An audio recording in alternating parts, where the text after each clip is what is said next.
आका अलैहिस्सलाम पहले आसमान पे दस्तक दी, दरवाज़ा खुला, हुजूर पहले आसमान पे दाखिल हुए। वहाँ देखा अबुल बशर हज़रत आदम अलैहिस्सलाम से आका अलैहिस्सलाम की मुलाकात हुई। हज़रत आदम अलैहिस्सलाम पहले आसमान के ऊपर हैं। जब आका अलैहिस्सलाम को देखा तो मुस्कुराना शुरू कर दिया। आका अलैहिस्सलाम ने पूछा ये कौन है? तो जबरील अमीन ने बताया ये अबुल बशर आदम अलैहिस्सलाम हैं, आप इनको सलाम कीजिए। तो आका अलैहिस्सलाम ने आदम अलैहिस्सलाम को सलाम किया। आदम अलैहिस्सलाम ने सलाम का जवाब दिया और कहा है मेरे साले बेटे खुश आमदीद। हज़रत आदम अलैहिस्सलाम खुश हुए और फिर ये पहले आसमान से दूसरे आसमान के ऊपर गए। फिर दूसरे आसमान के दरवाजे पे दस्तक दी। फिर पूछा गया जबरील अमीन आपके साथ कौन है? फिर बताया गया मेरे साथ इमामुल अंबिया हैं। कहा ये खुद आए हैं या इनको बुलाया गया है? फिर दोबारा बताया कि अल्लाह ताला ने इन्हें बुलाया है। पूछने की वजह क्या थी कि जबरील तुम खुद लेके आए हो अपने साथ या कि रब की तरफ से पैगाम आया है, यह अल्लाह ताला ने भेजा है?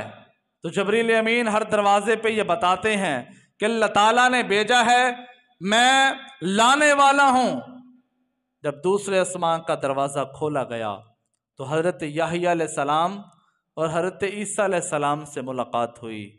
आका अलैहिस्सलाम ने पूछा ये कौन है? बताया गया ये अल्लाह के नबी याहिया अलैहिस्सलाम हैं और ये अल्लाह के नबी ईसा अलैहिस्सलाम हैं। दोनों एक आसमां के ऊपर हैं और ये दोनों नबी खालाजाद भाई हैं। आका अलैहिस्सलाम ने उन्हें सलाम किया। उन्होंने कहा खुश आमदीद ए हमारे साले भाई, हम आपको खुश आमदीद कहते हैं। या आका अलैहिस्सलाम का सफ़रे मेराज है। या आका अलैहिस्सलाम पहले आसमान से दूसरे पे फिर तीसरे पे जा रहे हैं। जब तीसरे आसमान पे आका अलैहिस्सलाम पहुँचे तो वहाँ हज़रत यूसुफ अलैहिस्सलाम से आका अलैहिस्सलाम की मुलाकात हुई। फिर यही सवाल किया गया। फिर आका अलैहिस्सलाम ने पूछा ये कौन नबी हैं? तो बताया गया ये यूसुफ अलैहिस्सलाम है। आका अलैहिस्सलाम ने फिर उन्हें भी सलाम किया। उन्होंने खुश आमदीद कहा ए मेरे साले भाई, आपको खुश आमदीद कहते हैं। फिर आका अलैहिस्सलाम तीसरे आसमान से चौथे आसमान के ऊपर गए। फिर यही सवाल किया गया। वहाँ आका अलैहिस्सलाम की हज़रत इदरीस अलैहिस्सलाम से मुलाकात हुई। फिर चौथे से पांचवें आसमान के ऊपर हज़रत हारून अलैहिस्सलाम से मुलाकात हुई। फिर छठे आसमान के ऊपर हज़रत मूसा अलैहिस्सलाम से मुलाकात हुई। जब मूसा अलैहिस्सलाम से मुलाकात करके मेरे नबी आगे जाने लगे तो मूसा अलैहिस्सलाम ने रोना शुरू कर दिया। पूछा जबरील मूसा अलैहिस्सलाम के रोने की वजह क्या है?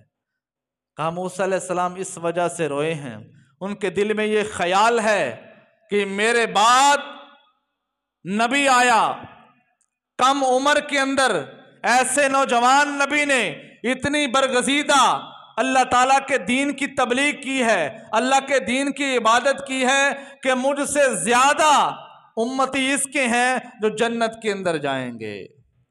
मूसा अलैहिस्सलाम रश कर रहे थे कि मैंने बड़ी मेहनत की लेकिन मुझसे बाद में आने वाले नबी हैं और सबसे ज्यादा इनकी उम्मत जन्नत के अंदर जाएगी।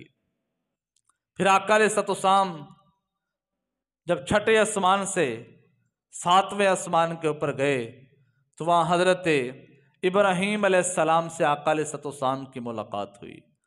हज़रत इब्राहीम अलैहिस्सलाम आका अलैहिस्सलाम की भी जद्दे अमजद हैं। ये हुजूर के दादा लगते हैं जिन्होंने खाने काबे को तामीर किया।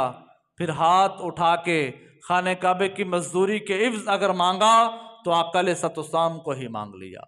रब्बना वबास फीहिम रसूला, कि या रब तूने अपने प्यारे हबीब को नाज़िल फरमाना है। मेरी ये ख्वाहिश है, मेरी ये चाहत है कि अपना प्यारा हबीब मेरी नस्ल के अंदर अता फरमा दे, मेरी ज़ुर्रियत के अंदर अता फरमा दे, मेरी औलाद में उसे मबूस फरमा दे, ताकि मुझे इस बात के ऊपर फ़ख्र हो कि इब्राहीम अलैहिस्सलाम की जद के अंदर, इब्राहीम अलैहिस्सलाम की ज़ुर्रियत के अंदर, औलाद इब्राहीम के अंदर इमामुल अंबिया भी मौजूद हैं। ये वो हज़रत इब्राहीम अलैहिस्सलाम है। तो जब हज़रत इब्राहीम अलैहिस्सलाम से 7वें आसमान पे मुलाकात हुई,